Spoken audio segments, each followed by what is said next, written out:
Hi everyone, I'm Stephanie Weaver, author of the upcoming Migraine Relief Plan cookbook. Welcome back to the Blue and Yellow Kitchen. In each episode, I make a dish inspired by a new book while talking to its author. Today's book is Instantly Mediterranean, and I'm making French lentil salad. I'd like to welcome Emily Pastor, author of Instantly Mediterranean. Welcome, Emily. Thank you so much for having me, Stephanie. You're so welcome. So give us an overview of this beautiful cookbook. Well, so basically it is a cookbook designed for electric pressure cookers like an Instant Pot or other brands that do the same functions, as well as the air fryer. And it is all about Mediterranean cuisine. So bringing the cuisine of the Mediterranean to these appliances that have become so trendy lately. That's great. What inspired you to write this book? I understand that you had a slightly different focus initially. Yes. So originally it was going to be Israeli cuisine, and my editor, the editor who ended up being my editor for the book, was very interested in the concept, but they thought that Israeli was a bit narrow and asked if I would be willing to expand it to the Mediterranean. And the truth is that made it, in a lot of ways, a lot more fun and a lot more I was able to just go in a lot of different directions while still keeping a lot of those Middle Eastern flavors that I'm really passionate about. And one of the things we talked about is there's a kind of a misconception when people hear Mediterranean. Do you want to talk about that? Well, I think a lot of times we say Mediterranean, and it ends up being a lot of the same flavors that we're pretty familiar with, things like French flavors or Italian flavors, maybe some Greek flavors. But of course, the Mediterranean, touches over 20 countries and goes, from Spain on the east and all the way around to Turkey and the Middle East and then back across North Africa. So it was really, really important to me that when I said Mediterranean, I really meant the whole region. And so people will find French-inspired recipes like the one we're going to be doing today, Spanish, Italian, Greek, but also Turkish, Lebanese, Egyptian, Moroccan, just really, I hope, reflective of the diversity of the region. Yeah, that's part of what really appealed to me about it, was that there were so many recipes that not only sounded good, but I hadn't made that before. I want to try this. Like, I'd never made Catalan albondigas, and I made those for some friends, and so, which are the little meatballs in the tomato sauce. For those of you that maybe I didn't pronounce properly either, but the little Catalan meatballs, which were so yummy, and it is such a great array of choices. And I'll just also clarify that if you don't have an air fryer, there's a relatively small section towards the back that uses the air fryer, but most of the recipes are for the electric pressure cooker. So if you're watching and you don't have an air fryer and you think, oh, I shouldn't get the book, you definitely should get the book if you have any kind of electric pressure cooker, because there's tons and tons of choices. But I love, because I happen to have the lid for the Instant Pot, the air fryer lid, I love that there were some air fryer recipes in here. So I thought that was a great choice on your part.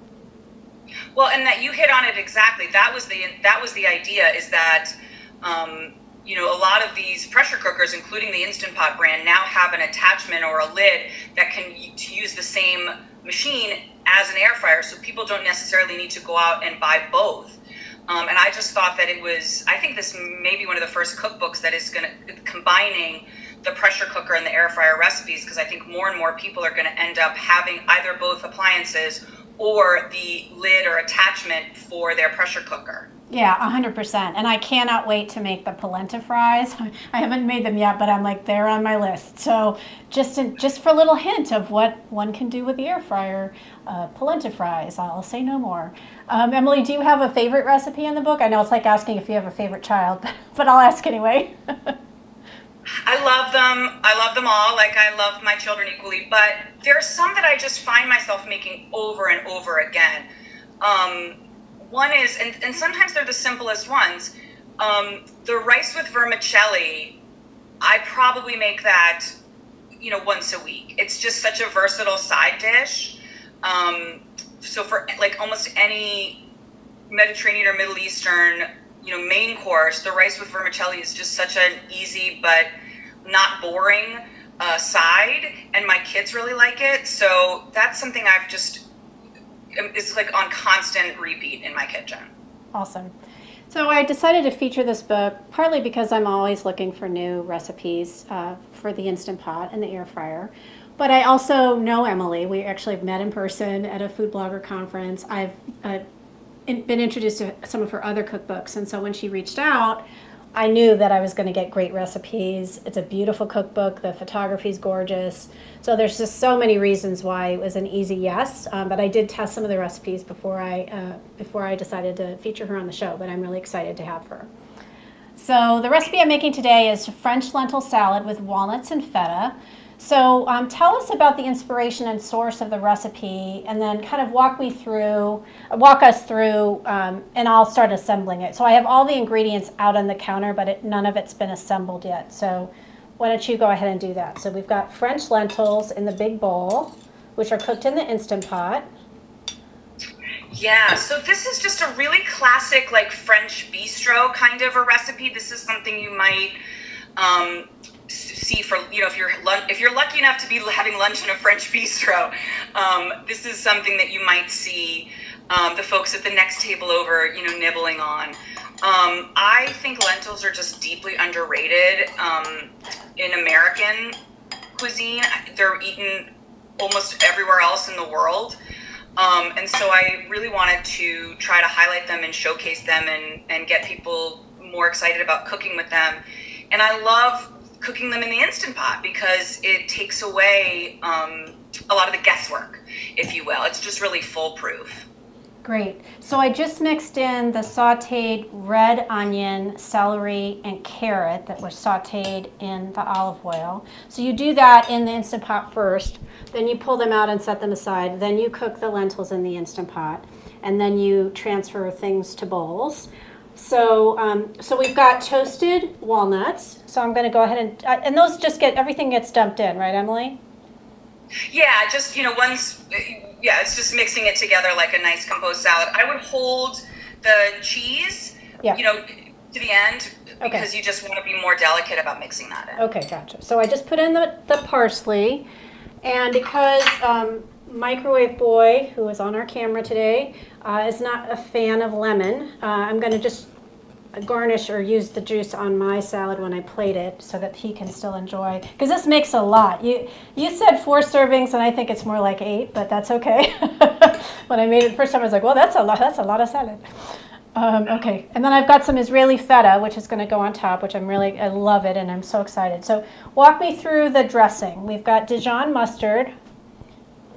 This is like a really classic French vinaigrette. This is exactly like the kind of vinaigrette my French host mother would make when I was a student living in France. And I think for anyone who's buying their salad dressing, when you see how easy it is and how delicious it is to whip up a quick vinaigrette like this, I hope this will maybe become more and more something that people like to do. So, you always want to start with everything but the oil. So like, you could have your mustard.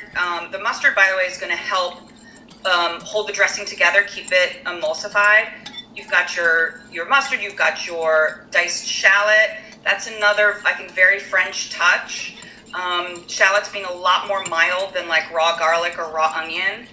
And then your vinegar. And you can just whisk that much together before you want to start incorporating the oil. Great. Okay, so what I did not have red wine vinegar, which is what she called for. And so I asked her sherry vinegar or a balsamic vinegar. And what did you say? I said sherry vinegar, which is really quite similar to red wine vinegar and also from the same part of the world. Right, and balsamic is going to overpower the salad. It's such a strong flavor. Delicious, but strong. And then we've got walnut oil, so I'm going to start drizzling the walnut oil in. Can also be extra virgin olive oil, but I happen to have walnut oil, and I love it as a salad dressing. And since there's walnuts in the salad, I thought it was a really nice combo. And the other thing I would just note is that Mediterranean cuisine uses more oil than Americans are sort of used to. It's partly why the cuisine is considered so healthy, is because of the health benefits of the olive oil. But it's definitely more olive oil than you might think would go in a dressing or on a salad, and that is completely fine. That's part of the flavor profile, so don't skimp on the delicious oil. And then I'm so glad you said that. Yeah. And I have a friend, friends that wrote an olive oil cookbook, and they educated me quite a bit. And, you know, watching them cook and seeing, one of them's Persian, one of them's Greek, and seeing the amount of oil, I started kind of getting it. Like, oh, that's why ratatouille, everything is fried, and then more olive oil is drizzled on top, and then it's all baked together. And that's why it tastes so incredible. So I've got this nice, hopefully you can see that? Emulsified, pretty well emulsified dressing, yeah? So I'm gonna go ahead and mix that in. And the other tip I wanted to tell people that I learned from another book, Michael Natkin's book, is if you are sensitive to raw red onion or raw shallot, as I am, one of the tricks is to dice it up and soak it in ice water for about 10 or 15 minutes, and that takes a lot of the edge or the bite off of it. And then I would just say, if you're sensitive like me, kind of add it to taste, and then, you know, you can add more, but you can't take it out once you get it in there. So you don't want to make, you know, have it feel too much for you, and then now you've got this huge bowl of salad that you're not going to be happy about eating. So that would be my other tip. All right, so I'm going to go ahead and toss. This looks so good. I'm going to bring it over in a second to the camera so y'all can see it a little bit more closely. But yeah, you want the dressing to really coat everything and just have that real rich, you know, real rich sort of, yeah, dressing, I guess. But it almost looks glazed, like glazed with the oil, and the oil is so flavorful. I think part of it is, you know, Emily, a lot of Americans are used to using, you know, corn oil or canola oil or something that does not really have much flavor, and really high quality walnut oil or extra virgin olive oil has so much flavor inherently that that's part of why you don't want to skimp on it. So it's not that it's tasting oily, it's giving you the flavor of that oil. Yeah, that's a great point. And, you know, again, what I love, Stephanie, is how you're really showing that, like, you can adapt the recipe as needed for your kitchen. So, you know, if you don't want to run out and buy walnut oil just for this recipe, that's totally fine. Use extra virgin olive oil. But if you wanted to try something and experiment, you know, investing in a little bottle of walnut oil for this recipe is always going to be a fun idea. And same thing with olive oils. You know, I certainly have more than one bottle of olive oil in my pantry. You know, there's one that's more for cooking and one that's more for salad dressings. And this salad would definitely be an opportunity to use a really nice, fruity, flavorful bottle of olive oil, maybe a little bit of a splurge. Yeah, absolutely. Oil. I did forget to put the salt and pepper into the salad, so I'll do that afterwards, but I did it on my serving. So let me go ahead and show this off. And then I'll show you. How's that look, ma'am? Oh, it looks so good. I wish I was having lunch with you guys. I know. That's what everybody says. They're like, I want to eat the food. I'm like, I know. That's not how this works, but I understand. All right, I'm going to have a little taste. So I want to make sure I get some lentils, some vegetables, some feta. Mmm. Oh, it's so delicious. Let me finish crunching. Okay. We were talking about this before, but it is a large portion that the recipe makes, but it's such a great recipe. It will absolutely keep well in the fridge, continue to improve. So it's the kind of thing where, you know, make a big batch and like bring it to the office for lunch or bring it to a potluck. It really travels and keeps well. Yes, and the flavors continue to develop. So it's very hearty. It's for sure could be a one-dish meal. Works for vegetarians, works for vegans if you don't put the feta cheese on it. So you can also, if you're serving it at a party, you can, you know, what I like to do is I set the cheeses on the side, things like that, so that I know that if I have a variety of guests coming who are eating special diets, they can adjust and adapt and everyone can enjoy. And this is just such a fantastic, it's super hearty. I'm getting the fresh parsley, the sort of hits of the herbs, the creaminess of the feta, the crunch of the toasted walnuts, and then I'm also getting the richness of the root vegetable the carrot and the onion and the celery. So I just think that it's such a winner. And I love the brightness of the lemon on top. So, you know, whether or not you add the full lemon juice to the recipe or you add it on top, it really adds that beautiful brightness that kind of brings it up. Yeah, I think that little hit of acid at the end can really, I mean, lentils themselves are not a super flavorful ingredient. Very nutritious, but not a ton of flavor. So it's all about like bringing the flavors to the lentils, which are going to give you that plant-based protein and lots of really good nutrition. Absolutely. Emily, thank you so much for being here today. Oh my gosh, thank you so much for having me. This was great. So you'll find the recipe link in the Facebook video or on my website, migrainereliefrecipes.com. You'll find her at westoftheloop.com. So she lives in Chicago, so west of the loop means the loop downtown in Chicago. So if you're not understanding that at all, that's where that comes from. She has beautiful recipes on her website, so you definitely want to check it out. And if you enjoyed the show, please share it with a friend. Order a copy of Instantly Mediterranean wherever you like to buy books. And if you don't have a book buying budget right now, you can also help out authors by asking your local library to carry their book because they buy it and that helps authors too. Follow me at sweavermph and like my Facebook page so you don't miss an episode. Join us next time for another author interview and a dish inspired by their book. Thanks so much for watching The Blue and Yellow Kitchen.